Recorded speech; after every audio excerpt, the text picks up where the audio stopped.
읽어주시면 감사하겠습니다. 요한복음 14장 27절. 평안을 너희에게 끼치노니 곧 나의 평안을 너희에게 주노라. 내가 너희에게 주는 것은 세상에 주는 것 같지 아니하리라. 너희는 마음에 근심도 말고 두려워하지도 말라. 예, 감사합니다. 예수님께서 요한복음 14장 27절의 말씀을 주실 때 상황을 한번 좀 보겠습니다. 예수님께서 십자가에서 돌아가시기 전날 제자들과 함께 마지막 저녁 식사를 해봤습니다. 가룟 유다는 식사 후에 예수님을 팔기 위해 나가고 없었습니다. 예수님께서는 인자가 영광을 얻었고 하나님도 인자로 인하여 영광을 얻었다고 말씀합니다. 또 내가 가는 곳에 너희는 올 수 없다고 말씀하며 서로 사랑하라는 새 계명을 주십니다. 이때 베드로가 자기도 가겠다고 말합니다. 예수님께서는 지금은 아니고 나중에는 따라올 수 있다고 하시며 내가 닭 울기 전에 3번 나를 부인할 것이라고 하십니다. 이후에 예수님께서 오늘의 말씀을 주셨습니다. 끔찍스럽고 고통스러운 십자가의 죽으심을 앞두신 분이 평안을 주신다고 하니 뭔가 어울리지 않습니다. 이 점에 대해 오늘 말씀을 나누고자 합니다. 예수님의 어린 시절은 어땠을까요? 부모, 형제와 이웃들로부터 사랑과 기염을 받고 자랐을까요? 예수님의 유년 시절을 시대의 소망에는 투쟁의 시절이라고 기록을 하고 있습니다. 예수님은 유년 시대부터 랍비의 규칙에 구애받지 않고 행동하셨습니다. 오늘로 따지면 학교를 전혀 다니지 않고 엄마의 가정교육을 그냥 받은 거죠. 예수님은 늘 구약 성경을 연구하셨으며 여호와가 이같이 말하노라는 말씀이 언제나 그분의 입술에 있었습니다. 백성들의 형편을 점점 알게 되자 예수님은 사회 규칙과 하나님의 율법이 서로 상충된다는 것을 깨닫게 되었습니다. 사람들은 말씀에서 떠나서 그들 자신이 만든 이론을 높였습니다. 예나 지금이나 이런 현상은 계속되는 것 같습니다. 그러므로 그들의 예배는 한낱 의식의 반복에 불과했고 예수님께서는 믿음 없이 드리는 그들의 예배에서 그들이 아무런 평안도 얻지 못하고 있음을 아셨어요. 예수님께서는 하나님께 대한 예배의 의미를 가르치시기 위하여 오셨으며 예수님은 사람의 규칙과 하나님의 법도를 혼합시키는 것을 용인할 수 없으셨습니다. 서기관들과 장로들은 고대 랍비로부터 전해 내려오는 금원들과 이전을 받아들이도록 권하였으나 예수께서는 이것들이 성경적 근거가 있는지 물었고 또 요구하셨습니다. 예수께서는 성경을 처음부터 끝까지 다 아시는 듯 하였으며 성경의 참뜻을 오히려 그들에게 드러내 주셨어요. 랍비들은 어린아이에게서 가르침을 받는 것을 수치스럽게 여길 수밖에 없었습니다.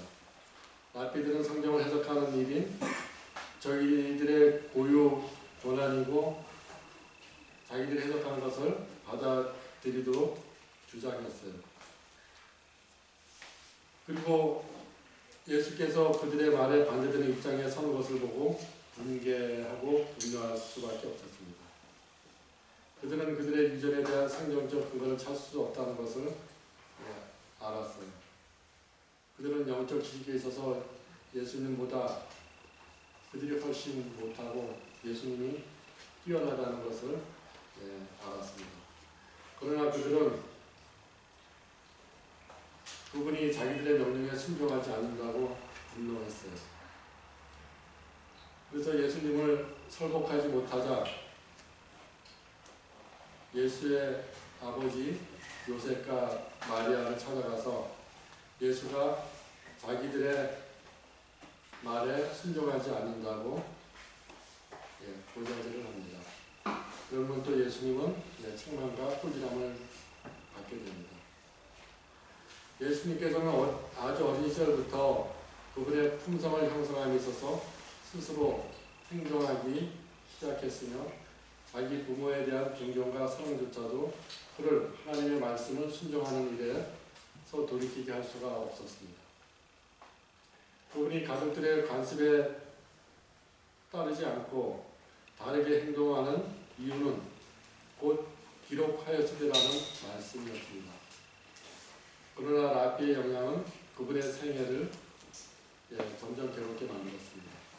예수님은 그분의 소년 시대조차도 침묵과 끈기 있는 인내로 이 어려움들을 극복해 나가고 또 인내의 연습을 하게 됩니다.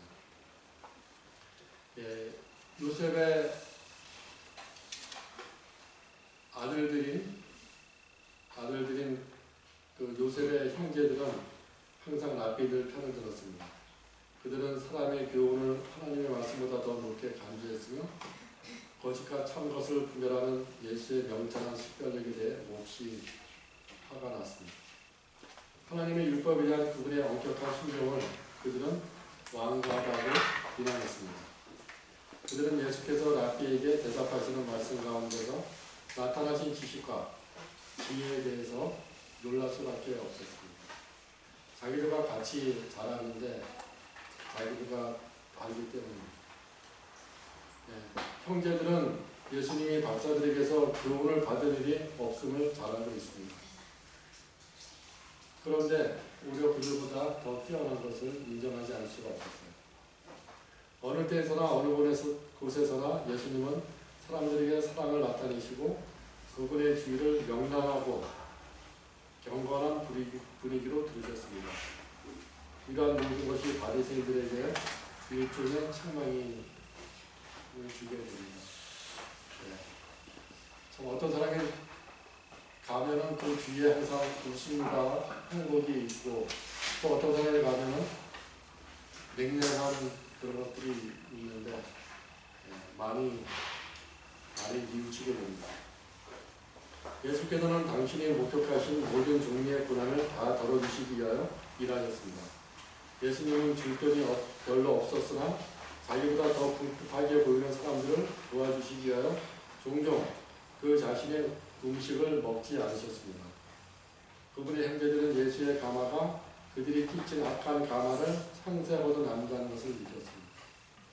그 형제들이 가난하고 천한 사람들에게 거칠게 말할 때 예수님은 오히려 그런 가난하고 천한 사람들을 찾아서 그들에게 격려의 말씀을 해주셨습니다. 궁핍한 사람들에게 예수님은 한 잔의 냉수를 주고 자신이 먹을 음식을 가만히 그들의 손에 쥐어주시곤 하셨습니다. 예수님께서 그들의 고통을 들어주셨을 때 그분이 가르치신 진리는 그분의 자비로운 행위와 관련되어 그들의 기억에 깊게 새겨지게 됩니다. 이런 씨앗들이 나중에 다 열매가 돼서 돌아오면 우리가 알게 됩니다. 우리가 신자교회에서나 우리 이웃에 가난하고 도움이 필요한 사람이 누구입니까? 도와주어도 내게 돌아올 것이 그들이 내게 보답할 것이 하나도 없는 그런 사람을 찾아가 도와주는 것이 예수님의 정신이 되겠습니다. 이런 모든 것이 그분의 형들을 불쾌하게 했습니다. 그들은 가끔 위협하고 동생 예수를 협박하라고 했으나 예수님은 성경을 자기의 지도서로 삼으면서 이겨내셨습니다. 예수께서는 형제를 사랑하셨고 그들을 끊임없는 친절로 대접했습니다. 그러나 그들은 예수를 시기하고 아주 단호한 불신과 멸시를 나타냈습니다. 형제들은 그분의 행동을 이해할 수 없었습니다. 예수님은 거룩하신 하나님의 아들이면서도 한 무력한 아이에 지나지 않았습니다. 예수님은 세속적인 위대함을 얻기 위해 분주하지도 않으셨고 오히려 가장 비천한 지위에서도 만족해 하겠습니다. 이것이 그분의 형제들을 노하게 하였고 그분이 어려움을 겪게 할 수밖에 없는 원인이 됩니다. 예수님은 이런 시련과 손실 가운데서도 언제나 평온하신 것을 그들은 이해를 할 수가 없었습니다. 뭔가 반응이 있어야 하는데 예수님한테서는 반응이 없는 것입니다. 그들은 그분이 우리를 위해 가난하게 되신 것은 그분의 가난함을 인하여 우리로 부유하게 하려 하시기였음을 알지 못했습니다. 욥의 친구들이 욥의 겸비와 보통을 이해할 수 없었던 것처럼 예수님의 형제들도 예수님의 사명의 신비를 이해할 수가 없었습니다. 예수의 모보는 그들을 항상 짜증나게 만들었습니다. 그분이 세상에서 오직 한 가지 미워하는 것이 있었는데 그것은 바로 죄입니다. 예수님은 악행을 목도할 때마다 숨길 수 없는 고통을 느끼셨습니다. 예수의 생애가 악을 책망했기 때문에 예수님은 가정 안팎에서 반대를 받았습니다. 그분의 이기심 없는 저결성은 오히려 조소 섞인 상을 받았고 그분의 인내와 친절은 오히려 대담하지 못하고 조심성이 지나치다는 지적을 받게 됩니다.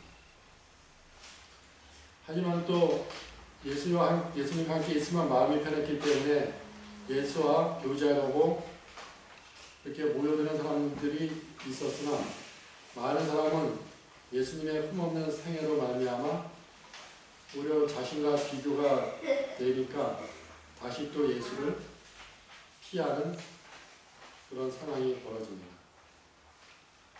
젊은 친구들은 예수에게서 그들이 하는 것처럼 행하도록 먼저 우리와 같이 협력하며 살라고 원하지만은 예수님은 명랑하고 쾌활하였으므로 그들은 그와 함께 있기를 좋아했고 또 그분의 제의를 또 환영하게 됩니다.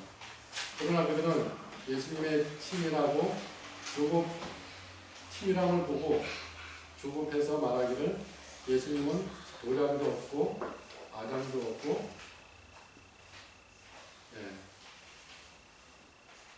좀 완고하고 아량도 부족하다고 이렇게 지적을 합니다.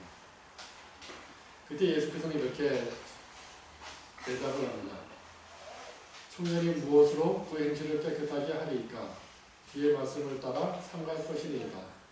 내가 주께 범죄치 아니하려 하여 주의 말씀을 내 마음에 두었나이다 라고 또 기록되었으되 말씀으로 인수를 합니다. 또 예수님은 이런 질문도 받으셨습니다. 너는 어찌하여 그렇게도 유별나고 우리와 모두와는 구별되게 행동하려고 하느냐? 이때 또 예수님은 기록하였으되 행위 완전하여 여호와의 법에 행하는 자가 복이 있으며 여호와의 증거를 지키고 전심으로 여호와를 구하는 자가 복이 있도다. 실로 저희는 모든 행치 아니하고 주의 도를 행하는 도다 라고 시편 말씀을 또 대답을 합니다. 또 이런 질문도 받습니다. 어찌하여 나사렛 청년들의 환락에 함께하지 않는가? 라는 질문을 받을 때 예수님은 기록하였으되 내가 모든 재물을 즐거함 같이 주의 증거의 도를 즐거워하였나이다. 내가 주의 복전을 묵상하며 주의 도에 주의하며 주의 율례를 즐거워하며 주의 말씀을 잊지 아니하리이다. 라고 이렇게 성경 말씀을 대답합니다. 또 다른 사람은 이렇게 질문합니다. 왜 너는 이러한 알게 찬 대접을 심지어 친형제들한테까지도 알게 찬 대접을 받으면서도 감수하고 있는가라고 이렇게 질문을 받으면 또 이렇게 말씀을 하십니다. 기록하였으되 내 아들아 나의 법을 잊어버리지 말고 내 마음으로 나의 명령을 지켜라. 그러면 그것이 너로 장수하여 많은 해를 누리게 하며 평강을 더하게 하리라. 인자와 진리로 내게서 떠나지 않게 하고 그것을 내 목에 내며 내 마음판에 새기라. 그러면 내가 하나님과 사람 앞에서 은총과 기준이 여김을 받으리라. 잘 알다시피 6월절에 예수의 부모가 예수님을 성전에서 잃어버린 후에 나중에 다시 발견한 때로부터 예수님의 행동은 그 부모에게조차도 이해할 수 없는 신비가 됩니다. 예수님은 논쟁하기를 원하지 않으셨으나 그분의 그 모범은 또 논쟁거리가 됐고 또 한편으로는 그들에게 교훈이 되었습니다. 예수님은 따로 구별된 사람처럼 보였습니다. 그분의 가장 행복한 시간은 홀로 천연계와 하나님과 함께 있을 때였습니다. 기회가 있을 때마다 예수님은 일하던 곳에서 떠나서 들로 가시고 푸른 골짜기로 가셔서 명상하고 또는 산비탈이나 산림 속에서 하나님과 교통하셨습니다. 이른 아침에 예수님은 흔히 외딴는 곳에서 성경을 상고하거나 기도를 하곤 했습니다. 예수님은 이 조용한 시간들을 가지신 후에 집에 돌아와서 다시 집안일을 돌보며 인내성 있는 수고의 모범을 보여주십니다.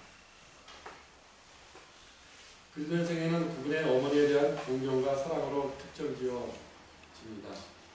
마리아는 자기 몸에서 난 이 거룩한 아이가 오래전부터 약속되어 온 메시아임을 마음에 믿었으나 또 그 믿음을 감히 표현하지는 못했어요.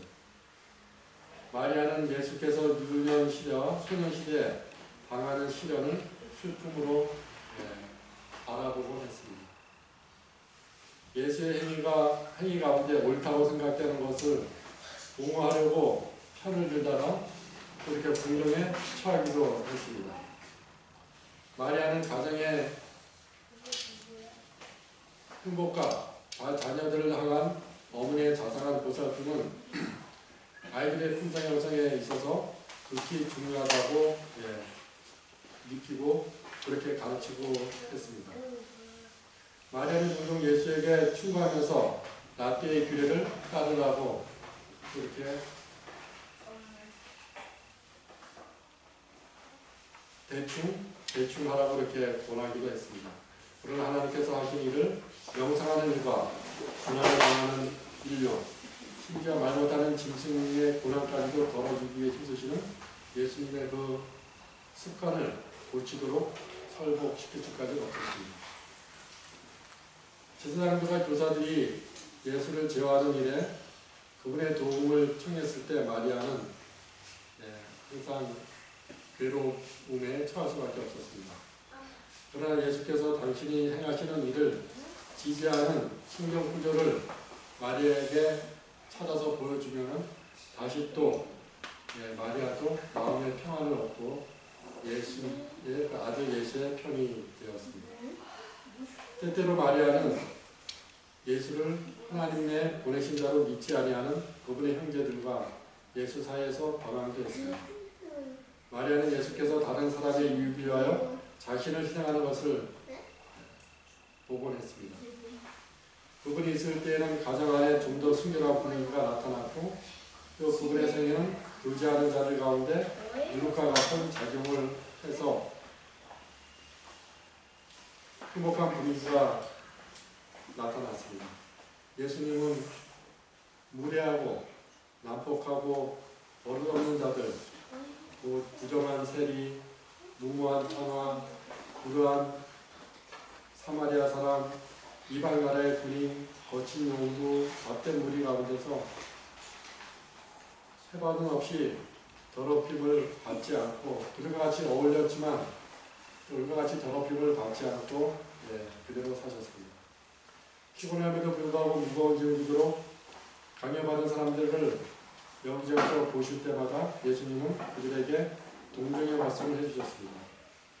예수님은 그들의 집을 나눠주고 하나님의 사랑과 인애의 선하심에 대하여 그분이 천연계에서 배우셨던 교훈을 그들에게 여러 번 말해 주셨습니다. 예수님께서 마태복음 10장 34절에 내가 세상에 화평을 주러 온 줄로 생각하지 말라 화평이 아니요 법을 주러 왔노라 이렇게 말씀하신 적이 있습니다. 이 말씀도 예수님께서 공생애를 시작하시면서 12 제자를 부르시고 또 그들에게 정도 방법을 가르치시면서 가르치시면서 하신 말씀입니다. 제자들이 과거의 삶을 버리고 새로운 삶을 살면서 저 전도할 때 가족이나 친지 또 이웃, 구도자로부터 받아야 할 어려움을 표현하셨습니다. 예수님께서 몸소 어릴 때부터 이 겪으신 고초를 너무나도 잘 알고 있기에 저렇게 말씀해 주신 것입니다. 예, 우리도 마찬가지입니다. 하나님과 가까워지려고 하면 반대로 또 하나님 뜻대로 살지 않으려는 가족, 친지, 또 친구들과 반대되는 말과 행동을 하지 않을 수 없고, 그렇게 되면 가족 간에, 형제 간에 또 불화가 생길 수밖에 없습니다. 이 불화를 예수님은 겸손과 공정과 인내와 사랑으로 극복을 하셨습니다. 예수님은 생애 가운데 허영이라는 것을 일체 거부해 버리셨으며 매 순간 영원한 결과를 초래하게 되므로 이 매 순간을 고백처럼 귀중히 여겨서 거룩한 목적을 위해 사랑해야 한다는 것을 자신의 모범으로 가르치셨습니다. 예수님은 어떤 사람도 무가치한 존재로 지나쳐 버리지 않으시고 각 영혼에게 구원의 치료제를 발라주려고 했습니다. 예수님은 어떤 무리가 계실지라도 때와 환경에 적절한 교훈을 주셨습니다. 예수님은 매우 난폭하고 희망이 없는 것 같이 보이는 자들에게도 소망을 주시고 그들도 흠없고 유순하게 되어 그들을 하나님의 자녀로 나타내게 만드는 그런 성품을 가질 수 있다는 보증의 말씀을 해주셨습니다. 예수님은 흔히 사단의 지배 아래로 휩쓸려 들어가서 사단의 올무에서 벗어날 힘이 없는 사람들을 만나셨습니다. 예수께서는 이런 낭망하고 병들고 시험에 빠지고 타락한 자들에게 가장 부드러운 동정의 말씀, 곧 적절하고 이해할 수 없는 말씀을 해주셨습니다. 이것이 공생의 생활하면서도 38년 된 중풍병자, 또 기모거리들, 병들, 아무런 희망도 없는 사람들에게 다가가셔서 그들을 구원해 주시는 것을 우리가 알 수가 있습니다. 이런 표정들, 이런 소망들을 이분은 어렸을 때부터 공생에 나가기 전에 이미 다 습득을 하셨습니다. 또한 예수님은 영혼의 원수와 백병장을 하는 사람들을 또 만나셨습니다. 예수님은 이런 사람들에게 하나님의 천사들이 그들의 편에 서서 그들에게 승리를 줄 것이므로 그들이 승리할 수 있다고 보증하면서 인내하라고 격려해 주셨습니다.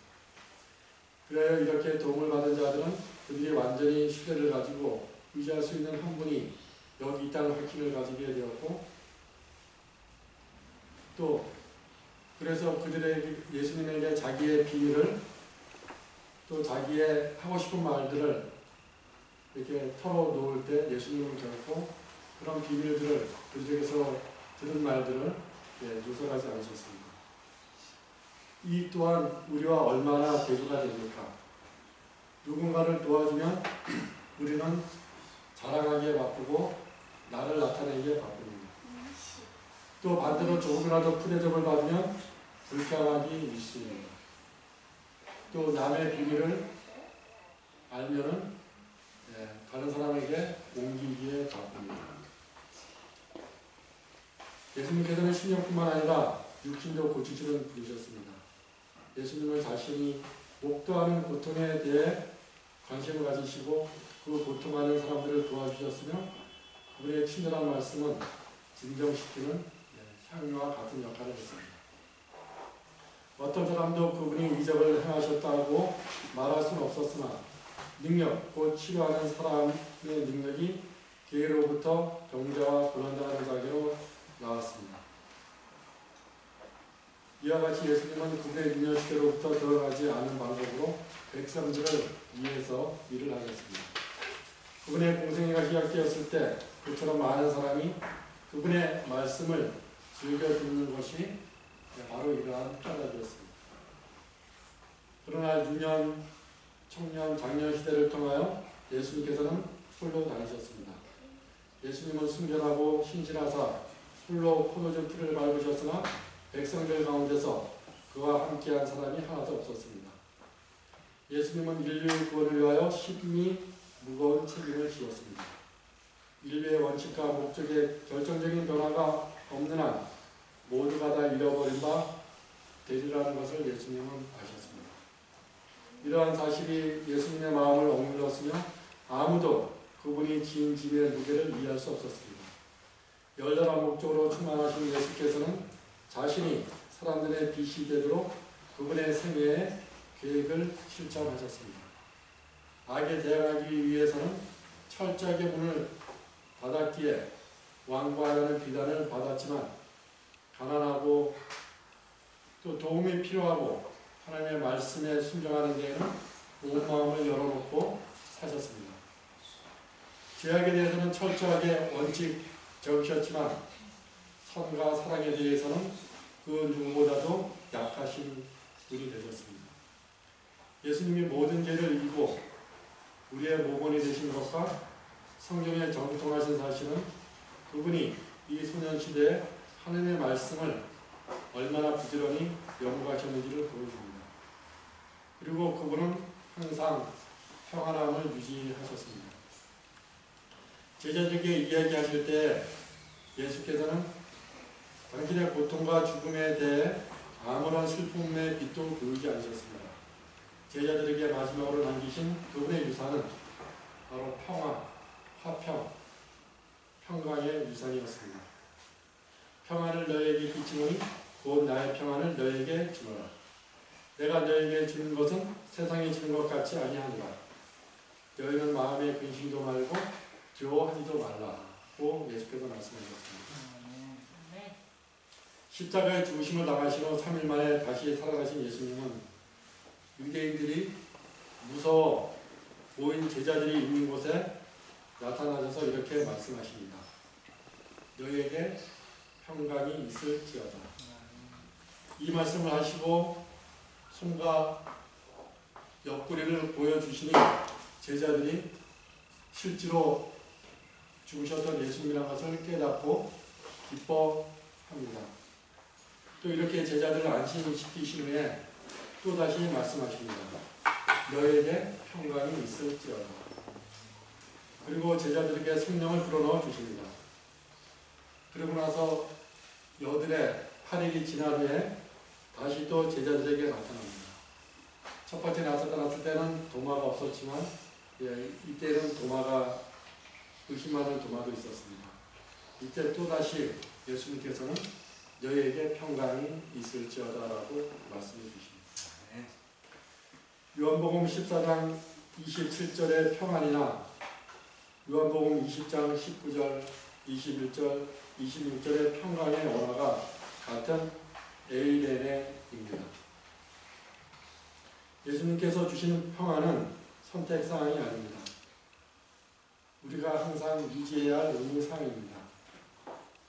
밑에서 아무리 뜨거운 불을 밟을지라도 끓지 않아야 하며 밑에서 아무리 차가운 냉기를 불어넣어도 얼지 않아야 하고 허리케인이나 태풍이 와도 요동치 않아야 하고 지진이 나도 흔들리지 않아야 합니다.